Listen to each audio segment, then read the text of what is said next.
Hello बच्चों, welcome to Anurag online class. आपका platform में आपका स्वागत है। जैसा कि आप लोग जान रहे हैं कि हम लोगों ने सीबीएसई बोर्ड के जो भी क्वेश्चन है उसका प्रैक्टिस कर रहे हैं। तो चलिए बिना देर के आज के जो क्लास को उसको स्टार्ट करते हैं। तो भी आज के क्लास में ही 2020 सेशन का ही कुछ क्वेश्चन बचा हुआ, उस क्वेश्चन को करेंगे जो सेक्शन सी का है।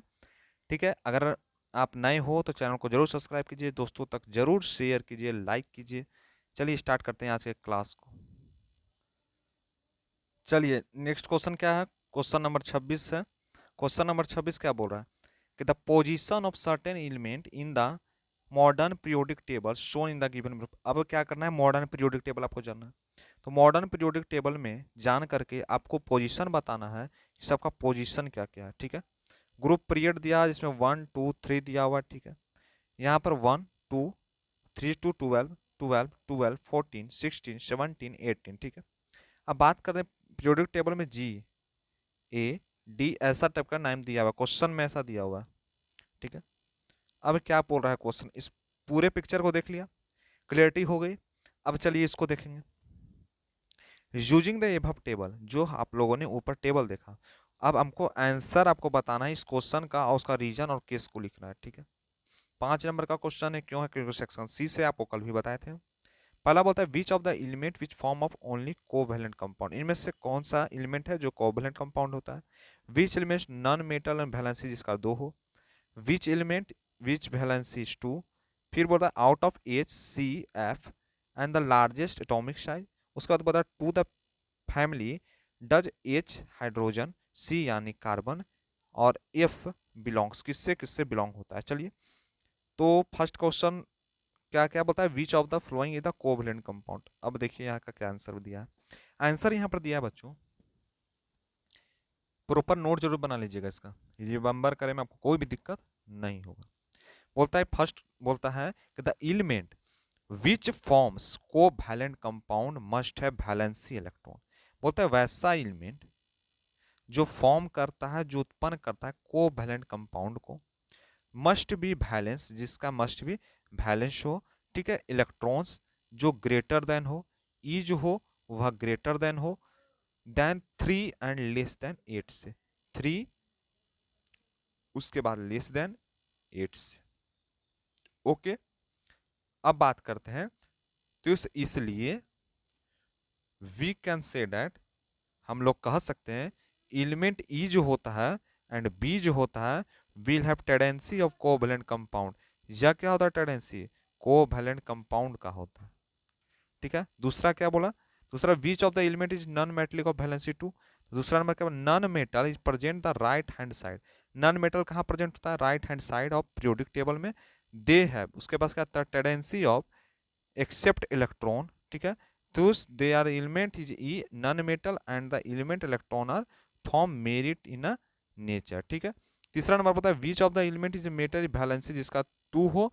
तो बोलता है कि metal is present of left side. जब मेटल लेफ्ट साइड प्रेजेंट होता है पीरियोडिक टेबल में, तो they have a tendency is loss electron. जब इलेक्ट्रॉन, जब कोई मेटल पीरियोडिक टेबल में कहाँ पर हो, लेफ्ट साइड में हो, कहाँ पर हो, लेफ्ट साइड में हो, तो उसका टेंडेंसी क्या होता है इलेक्ट्रॉन का, उसका 0 होता है। टेंडेंसी क्या होता है, लॉस होता है, यानी उसका टेंडेंसी कम होता है। समझ आए, बोलता है तो इसलिए वी कैन से डेट, हम लोग कह सकते हैं, क्या कह सकते हैं, देखिए हम लोग क्या कह सकते हैं। इसलिए इसलिए हम लोग कह सकते हैं कि G A D metal but D element है वैलेंसी 2।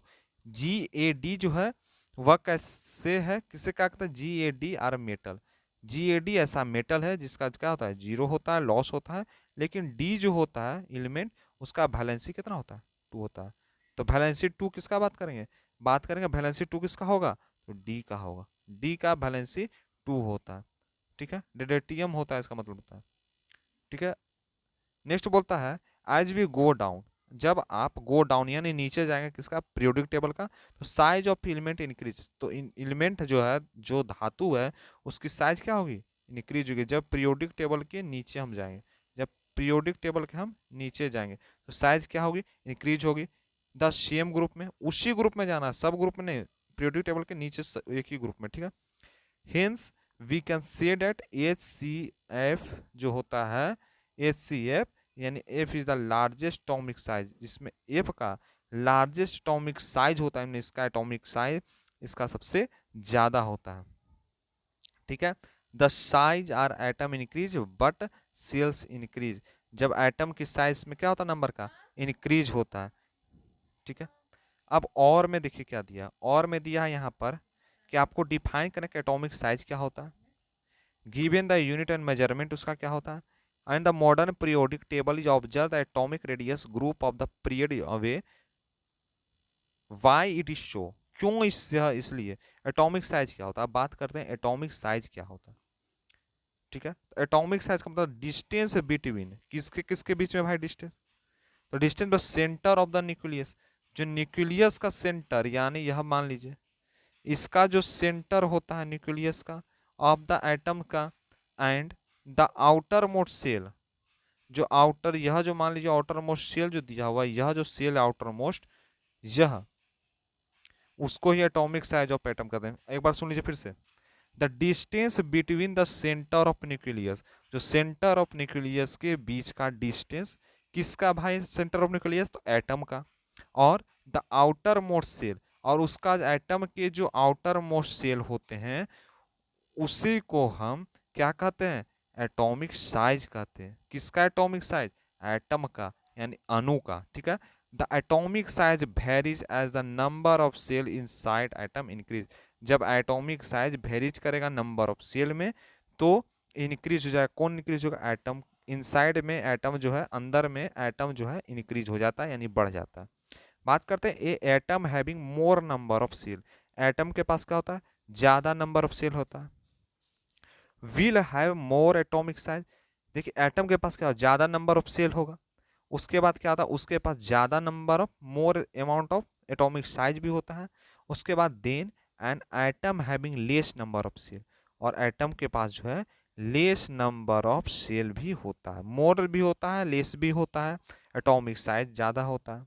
बात करते हैं atomic size and distance between the nucleus, अब बात करते हैं एटॉमिक साइज और जो डिस्टेंस होता है किसके किसके बीच में, किसके किसके बीच में भाई, तो न्यूक्लियस ऑफ द एटम के बीच में या आउटर मोस्ट सेल के बीच में। अब न्यूक्लियस ऑफ एटम के बीच, आउटर मोस्ट सेल के बीच में एटॉमिक साइज का क्या डिस्टेंस होता है, तो बात करेंगे उसको हम एंगस्ट्रॉम से डिनोट करते हैं। जो डिस्टेंस की बात करेंगे किसके किसके बीच में आएगा, क्वेश्चन आ गया बन के कि distance between nucleus of atom and outermost shell किससे मेजर होता है, तो होता है एल्गोरिथम से होता है। एल्गोरिथम को किस तरह डिनोट करते हैं, इस तरह से डिनोट करते हैं, किस तरह से डिनोट करते हैं, इस तरह से, देख लीजिए एल्गोरिथम को इस तरह से डिनोट किया जाता है, ओके। अब बोलते हैं वन एल्गोरिथम बराबर क्या होता है, वन एल्गोरिथम बराबर जो क्या होता है, तो वन एल्गोरिथम की बात करेंगे उसके बाद 10 के पावर -10 मीटर होता है। कितना होता है, एक एल्गोरिथम बराबर कितना होता है, एक एल्गोरिथम बराबर होता है 10, ठीक है, कि पावर 10 मीटर होता है, ठीक है। एल्गोरिथम का मान समझ गए कितना होता है। अब देखिए इसमें कुछ जान लीजिए, और कुछ क्या जाने हम लोग, जानेंगे the trend observation of atomic radius periodic table में अलोंग द पीरियड क्या होगा, डाउन द ग्रुप्स क्या होगा, ठीक है। उसके बाद हम लोग अब बोलते हैं अलोंग द पीरियड क्या होगा, जब when the move up along the period the left right period atomic radius जो होता है एलिमेंट का ग्रेजुअली डिक्रीज होता है, क्या होता है, डिक्रीज होने लगता है। अब बात करते हैं डिक्रीज ऑफ एटॉमिक रेडियस, जब एटॉमिक रेडियस जब डिक्रीज हो जाता है ड्यू टू द इंक्रीज, जब वह इंक्रीज हो जाता है तो उसका जो इफेक्टिव ऑफ न्यूक्लियर एनर्जी होता है वह मोर एट्रैक्टिव बिटवीन किसके किसके बीच का, electron of the end nucleus of the atom के बीच का वह ज्यादा एट्रैक्टिव होता है, ठीक है। होता है since shells does not increase, जब सिंस डज नॉट इंक्रीज होगा कौन होगा, सेल होगा, और नंबर ऑफ इलेक्ट्रॉन इंक्रीज, और नंबर ऑफ इलेक्ट्रॉन क्या होगा, इंक्रीज होगा, which increase is attraction between किसके किसके बीच में होगा, इलेक्ट्रॉन के बीच में होगा, और किसके बीच में, न्यूक्लियस ऑफ एटम के बीच में होगा। The attraction will be unlimited strict size of atom and therefore set the period of moving, ठीक है, right atomic radius is decrease generally. बात करें डाउन ग्रुप क्या होता है, अलोंग द पीरियड क्या होगा, समझ गए, अलोंग द पीरियड क्या होगा समझ गए। अब बात करें डाउन द ग्रुप क्या होगा, डाउन द ग्रुप क्या होगा, डाउन द ग्रुप के बारे में बताते हैं कि when the move down group from top of bottom of atomic radius increase gradually. This is because the number of increase each down element, thus the number of increase element will क्या होता है, moving down the group of unlimited increase size of the element होता है, therefore says atomic radius, इसी को हम atomic radius कहते हैं। increase या moving down of the group, जो increase करता है क्या, moving down of the group को इंक्रीज करता है, क्या करता है, इंक्रीज करता है, किसको करता है, तो moving down of the group को करता है। तो आज हम लोगों ने क्या किया, सीबीएसई बोर्ड का 2 क्वेश्चन का सलूशन किया, ठीक है, 2 क्वेश्चन, यानी हम लोगों ने मिल करके क्या 22 से 23 क्वेश्चन को हल कर लिया। कितने क्वेश्चन को हल कर लिया, 22 क्वेश्चन से लेकर के 23 क्वेश्चन तक हम लोगों ने हल कर लिया है, माने सोल्व कर लिया है, समझ आया। तो कैसा लगा आपको वीडियो, कैसा आपको लग रहा है, अच्छा लग रहा है तो नीचे कमेंट करके बताइए, नए हो तो जरूर सब्सक्राइब कीजिए। मिलते हैं अगले क्लास में इसी टाइम 10:30 बजे दिन में, और वीडियो 10:30 से भी अपलोड होता है, ठीक है। तो थैंक यू।